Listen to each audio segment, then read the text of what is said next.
افسا ایک اور اسی ضمن میں ایک اصطلاح جو ہے استعمال ہوتی ہے، اس کے متعلق بھی ہم بات کرنا چاہتے ہیں۔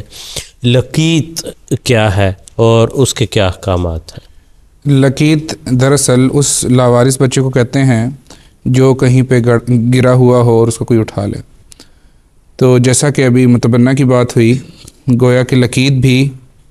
اسی طرز کی ایک چیز ہے وراثت کے احکامات کے حوالے سے اور دیگر احکامات کے حوالے سے، لیکن ایک تھوڑا سا فرق ہے۔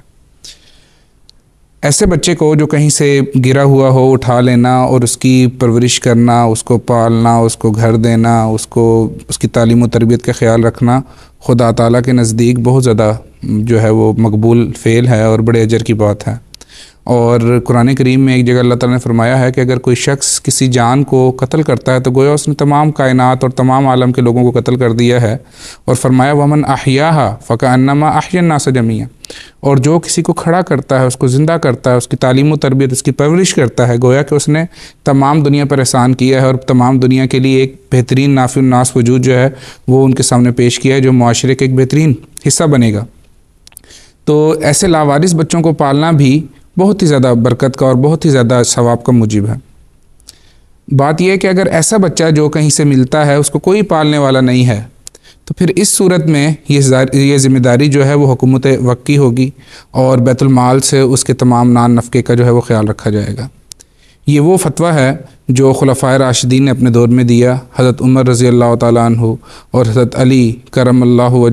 وجہہ ان سے یہ مروی ہے کہ انہوں نے جب ایسا معاملہ ان کے سامنے پیش ہوا ان کے دور خلافت میں، تو انہوں نے پھر یہی معاملہ صادر کیا ہے کہ ایسے بچوں کی کفالت جو ہے پھر حکومت وقت کرے گی اور بیت المال سے ان کا خرچہ جو ہے وہ ادا کیا جائے گا۔ لیکن اس کے برعکس اگر کوئی شخص اس ایسے بچے کو لے کر اس کو پالنا چاہتا ہے، اس کو اپنے گھر میں رکھنا چاہتا ہے، تو پھر اس صورت میں وہ بچہ اسی کا ہی جو ہے اس کے پاس رہنے کا، اس کی ملکیت میں، اس کی سرپرستی میں رہنے کا جو ہے وہ قرار دیا جائے گا، اور کسی دوسرے شخص کو پھر یہ اختیار حاصل نہیں ہوگا کہ اس بچے کو حاصل کر لے، سوائے اس کے کہ اگر کوئی شخص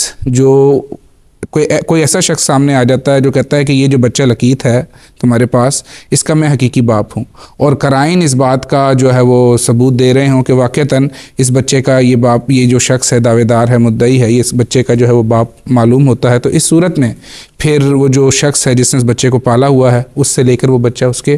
باپ کو دے دیا جائے گا۔ اور اس کی وجوہات جو بیان کی گئی ہیں وہ یہ ہیں کہ ایسا بچہ جو ہے پھر اس کو حقیقی باپ مل جائے گا اور باپ کی شفقت سے وہ مستفیض ہوگا، اور پھر مزید یہ ہے کہ اس کو کوئی نسب ملے گا۔ پھر یہ ہے کہ ممکن ہے بعض لوگوں کے ذہن میں یہ اوہام ہو کہ یہ بچہ کسی نے پھینک دیا ہے، کہیں معاذ اللہ کہیں ولد الزنا تو نہیں، تو اس صورت میں ولد الزنا کی جو تہمت ہے اس سے بھی ایسا بچہ جو ہے وہ بچ جائے گا۔ تو سراسر یہ بچہ جو ہے وہ بچے کے حق میں یہ بات بہتر ہے، تو اس لیے یہ فیصلہ کیا جائے گا کہ ایسا بچہ جو شخص دعوے دار ہو اس کے سرپرستی میں دے دیا جائے۔ جیسا کہ بھی بات کر لی گئی ہے کہ لقیت جو ہے جس طرح متبنہ جو ہے اس کا اور اس کے جو سرپرست کا آپس میں رشتہ وراثت والا نہیں ہوتا کہ وراثت کے حقوق ان کو حاصل نہیں ہوتے ایک دوسرے کو، یہی معاملہ لقیت کے ساتھ ہے۔ لقیت کو بھی جو ہے وہ سرپرست کا وارث نہیں کہا جائے گا، نہ ہی سرپرست اس کا وارث ہوگا۔ ہاں، جیسا کہ بھی بات بیان کی گئی ہے کہ اس کے حق میں وصیت کی جا سکتی ہے، کوئی چیز اس کو ہبہ کی جا سکتی ہے، وہ بہرحال یہ سرپرست کا ایک کام ہے، وہ اگر چاہتا ہے تو کر سکتا ہے۔